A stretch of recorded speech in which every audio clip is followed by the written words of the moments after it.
जी अस्सलाम वालेकुम guys, welcome to most repeated MCQ series. आज हम लोग डिस्कस करेंगे एवरीडे साइंस के कुछ बेसिक्स एमसीक्यूज। अच्छा, the very first one is which metal is use in storage batteries. ठीक है, कि मतलब कि स्टोरेज बैटरीज के अंदर कौन सी मेटल हमारे पास यूज होती है।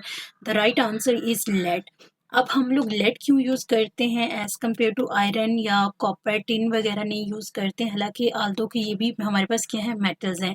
तो इसका आंसर जो है, रीज़न जो है वो यहाँ पे लिखी हुई है कि balance of cost. Balance of cost का मतलब कि प्राइस फ्रेंडली होते हैं। ठीक है, अवेलेबिलिटी होती है, रिसाइक्लेबिलिटी होती है, मतलब कि इसको आप बार बार यूज़ कर सकते हो। ड्यूरेबिलिटी होती है, पायदार चीज़ है। ठीक है, और रिलायबल चीज़ है कि मतलब कि ऐसा है कि बहुत टाइम तक ये चल सकती है, आप इस पर डिपेंड कर सकते हो। तो इसलिए हम लोग जो यूज़ करते हैं बैटरीज, वो किससे बनी होती हैं, वो लेड बैटरीज को यूज़ करते हैं। Lead is the name of a metal. तो उस मेटल से क्योंकि वो बनी हुई होती हैं, तो इसलिए हम लोग क्या कहते हैं कि वो लेड बैटरीज को हम as a storage batteries use करते हैं। उसके बाद हमारे पास सेकंड एमसीक्यूज आता है, वो कहते हैं which of the following is use in pencils. Pencil से मुराद लेड पेंसिल। ठीक है, जो हम लोग ये कच्ची पेंसिल होती है, इसमें क्या कौन सा केमिकल या क्या चीज़ यूज़ होती है। The answer is graphite. कल वाली वीडियो में भी मैंने आपको बताया था कि ग्रेफाइट जो है, डायमंड, ग्रेफाइट, बकीबॉज, ये हमारे पास क्या है, ये हमारे पास एलोट्रॉपिक फॉर्म है कार्बन की। ठीक है, तो आपने याद रखना है ग्रेफाइट के बारे में। अगर पूछ लेते हैं कि ग्रेफाइट किसकी एलोट्रॉपिक फॉर्म है, तो वो किसकी एलोट्रॉपिक फॉर्म है, कार्बन की, जिसका सिंबल क्या होता है, सी होता है। इसके बाद हम लोग नेक्स्ट बात करते हैं। अच्छा, इसी से रिलेटेड एमसीक्यूज हमने लास्ट वाली वीडियो में डिस्कस किया था, बट यहाँ पे देखें स्टेटमेंट एग्जामिनर ने चेंज कर दी है। वो कहते हैं which of the following is the second most abundant metal in the earth crust. Right, last वाले एमसीक्यूज में हमने देखा था कि सबसे ज्यादा फर्स्ट मोस्ट अबंडेंट कौन सी है, और यहाँ पे उसने स्टेटमेंट में क्या बोला है, सेकंड मोस्ट अबंडेंट की बात कर रहा है। तो सबसे पहले मतलब कि अगर मोस्ट अबंडेंट का बात होती तो एल्यूमिनियम होता, लेकिन इस वक्त सेकंड की कर रहा है, तो दैट इज आयरन। ठीक है, और ये कितनी ऑलमोस्ट कितने परसेंट होती है, 5% होती है। और एल्यूमिनियम कितने परसेंट होती है, 8% होती है। इसकी परसेंटेज भी आपने याद रखनी है कि अर्थ क्रस्ट में कौन सी मेटल, मतलब कि मेनली आपको आइडिया होना चाहिए, अगर कोई मेटल बहुत ज़्यादा पाई जा रही है जैसे एल्यूमिनियम, तो इसकी परसेंटेज का आपको आइडिया होना चाहिए, बाकी को छोड़ दे, बाकी इतना कॉमन नहीं है। उसके बाद हम लोग नेक्स्ट एमसीक्यूज की तरफ जाते हैं। कॉमन नेम से भी बहुत ज़्यादा एग्जामिनर क्वेश्चन पिक करता है। ठीक है, washing soda is the common name for. अब देखिए उसने मतलब कि कॉमन नेम क्या है, वॉशिंग सोडा है, लेकिन ये किसके लिए हम जो यूज़ कर रहे हैं, दैट इज सोडियम कार्बोनेट के लिए। ठीक है, तो सोडियम कार्बोनेट का जो कॉमन नेम है या सिंपल नेम है, उसे हम क्या कहते हैं, वॉशिंग सोडा कहते हैं। हमेशा वो पूछता है, लास्ट टाइम जो हमने किया था, मैंने आपको बताया था कि CH4 को हम लोग क्या कहते हैं, मीथेन गैस भी कहते हैं। ठीक है, और इसका क्या क्या नाम है, इसे हम नेचुरल गैस भी कहते हैं, इसे हम बायोगैस भी कहते हैं, और इसे हम मार्श गैस भी कहते हैं। तो कॉमन नेम्स भी एग्जामिनर जो है वो साइंस वाले पोर्शन में पूछ लेता है, जो कॉमन कॉमन चीज़ें हैं। उसके बाद नेक्स्ट वो कहता है which of the following gases is not known as green house gases, कि कौन सी गैस जो है उसे हम ग्रीन हाउस गैस नहीं कहते। अब ग्रीन हाउस गैस क्या होती है, इसे बाजुकात मतलब कि GHG भी लिखा जाता है पेपर में। ठीक है, बाजुकात वो इस तरह मतलब कि इसकी पूरी फॉर्म नहीं लिखता, वो GHG लिख देता है, तो that is green house gas. और उसके बाद ये पूछ रहे हैं कि कौन सी, मतलब यहाँ पे उसने क्वेश्चन लिखा है कि कौन सी नहीं है, तो the answer is nitrous oxide. Okay, ये एक ऑक्साइड है। अब देखें, ग्रीन हाउस गैस बेसिकली इसका कंसेप्ट क्या होता है कि जो हमारे पास सन से रेज आ रही होती हैं, तो ये गैसेस हमारे एटमॉस्फेयर में क्योंकि मौजूद होती हैं, तो ये क्या करती हैं, उस हीट को जो सन रेज से आ रही होती है उसको कैप्चर कर लेती हैं। ठीक है, उसको कैप्चर कर लेती हैं, और हमारा जो टेम्परेचर है ना अर्थ का, उसको इंक्रीज कर देती हैं। जैसे ही अर्थ का टेम्परेचर इंक्रीज हो जाता है, तो हमारे पास ग्लोबल वार्मिंग जैसे इश्यूज और क्लाइमेट चेंज जैसे इश्यूज हमें फेस करने पड़ जाते हैं। ठीक है, तो मीथेन भी एक हमारे पास ग्रीन हाउस गैस है, कार्बन भी है, हाइड्रोजन भी है। जो नहीं है वो कौन सी नहीं है, नाइट्रस ऑक्साइड। आगे नेक्स्ट एमसीक्यूज की तरफ चलते हैं बच्चे। The gas usually filled in the electric bulb. ठीक है, कल जो हमने किया था, हमने क्या कहा था कि टंगस्टन फिलामेंट से बना होता है। ठीक है, आज उसने क्या मतलब कि एग्जामिनर ने आप क्वेश्चन मोल्ड कैसे कर दिया कि उसने कहा है कि इसके अंदर जो गैस फिल होती है, ठीक है, वो कौन सी होती है, तो वो गैस कौन सी होती है, नाइट्रोजन होती है। ठीक है, एक बात और आपने याद रखनी है कि हो सकता है वो नाइट्रोजन का आंसर ना देता, वो यहाँ पे आर्गोन लिख देता। ठीक है, तो आर्गोन भी जो है हमारे पास क्या होती है, इलेक्ट्रिक बल्ब्स के अंदर फिल होती है।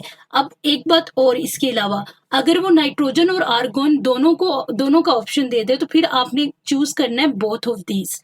ठीक है, कि कुछ ऐसे मतलब कि बल्ब्स हैं जिसमें नाइट्रोजन यूज होती है और कुछ ऐसे हैं जिसमें आर्गन यूज होती है, लेकिन आर्गन क्योंकि थोड़ी ज्यादा एक्सपेंसिव गैस है, इसलिए हम लोग मोस्ट प्रोबेबली लार्ज स्केल पे अवेलेबिलिटी के लिहाज से हम लोग कौन सी गैस यूज कर रहे होते हैं, मोस्टली हम लोग नाइट्रोजन यूज कर रहे होते हैं। लेकिन argon is also the right answer. आपने स्टेटमेंट को पढ़ना है और ऑप्शंस को गौर से देखना है। आगे नेक्स्ट एमसीक्यूज की तरफ हम जाते हैं। Which of the following is use as lubricant. Lubricant क्या होता है? जब हमारे पास मिसाल के तौर पे एक मशीन है, उसके जो पुर्जे हैं वो आपस में रगड़ खाते हैं। ठीक है, जब मतलब कि उसके अंदर एक स्पेसिफिक लिक्विड ग्रीस वगैरह का कंसेप्ट आप देखें कि वो क्या करती है, दो पुर्जों को आपस में रगड़ से बचाती है। ठीक है, उस रगड़ को हम लोग फिजिक्स में फ्रिक्शन के नाम से कहते हैं। ठीक है, तो अब लुब्रिकेंट क्या होते हैं? ग्रीस, ऑयल्स वगैरह वो क्या करते हैं, वो आपकी वो जो फ्रिक्शन वाला एलिमेंट है उसे रिड्यूस कर देते हैं। तो आजकल मतलब कि वैसे हम लोग ऑयल्स यूज करते हैं, लेकिन इस ऑप्शन में क्योंकि उसने ऑयल का ऑप्शन ही नहीं दिया हुआ, सिलिका, ग्रेफाइट, आयरन ऑक्साइड और डायमंड। डायमंड तो अब क्या ही हमने लुब्रिकेंट यूज करना। ठीक है, अब इसमें से जो हमारे पास करेक्ट ऑप्शन है दैट इज ग्रेफाइट। ठीक है, और हम लोग एज अ लुब्रिकेंट मतलब कि जो हमारे पास ऑयल और ग्रीस वगैरह का फंक्शन परफॉर्म करते हैं, like that is graphite. Okay, अब नेक्स्ट देखें, वो कहता है the purest form of iron. अब देखें यहाँ पे रॉट आयरन, कास्ट पिग, ये सारे आयरन की क्या है, मतलब कि इसमें आयरन की क्वांटिटी मौजूद है। बट यहाँ पे उसने कहा है प्योरेस्ट फॉर्म। प्योरेस्ट फॉर्म मतलब कि जिसमें आयरन की बाय परसेंटेज प्रेजेंस सबसे ज्यादा हो गए। तो यहाँ पे देखिए, रॉट आयरन के अंदर है 99 टू 99.8%, और यहाँ पे 98 टू 99 है, और यहाँ पे 91 टू 94 है। तो अगर बाय परसेंटेज देखा जाए तो सबसे ज्यादा आयरन जो है प्योर फॉर्म में और सबसे ज्यादा अमाउंट में आयरन प्रेजेंट होता है, वो किस में होता है? रॉट आयरन में। तो इसका करेक्ट आंसर जो है हमारे पास क्या है? रॉट आयरन है। और ये एक इंपॉर्टेंट एमसीक्यूज है, एग्जामिनर पूछता है बार बार। ठीक है, आगे नेक्स्ट चलती हैं। नेक्स्ट एमसीक्यूज की तरफ। वो कहता है सोडा वाटर कंटेन। अब केमिकल कंपोजिशन पूछ रहे हैं कि सोडा वाटर के अंदर क्या प्रेजेंट होता है, तो सोडा वाटर के अंदर हमारे पास कार्बन डाइऑक्साइड प्रेजेंट होती है। उसके बाद एक बड़ा इंटरेस्टिंग सा मतलब कि एमसीक्यूज है। कल हम लोग बात कर रहे थे डायमंड की, कि उसका क्या होता है? टाइट्राहाइड्रॉन ज्योमेट्री होती है। ठीक है, और मैंने वहां पे हाइड्रोजन गलती से अटैच कर दिया था। बेसिकली कार्बन के साथ ही सारे बॉन्ड जो होते हैं वो डायमंड के अंदर अटैच हुए होते हैं, प्योर फॉर्म ऑफ कार्बन होता है। अब यहाँ पे देखिए, विच of the most famous diamond in the world, कि सबसे ज्यादा कौन सा है मशहूर, तो दैट इज कोहिनूर, जो कि इस वक्त मलका बरतानिया के जो है ना किरोन है उसके अंदर लगा हुआ है। तो दैट इज कोहिनूर डायमंड।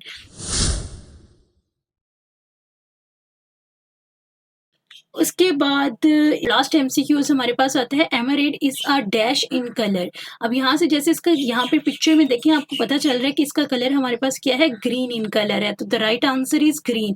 और बाज़-औक़ात आप देखें कि जो बड़ी बड़ी पर्सनैलिटीज और सेलिब्रिटीज हैं, उन्होंने जो वो ग्रीन कलर की मतलब कि थोड़ी ज्वेलरी पहनी होती है, रिंग्स पहनी होती हैं, इयर रिंग्स पहनी होती हैं, तो बेसिकली उसके अंदर ये वाले स्टोन लगा होता है।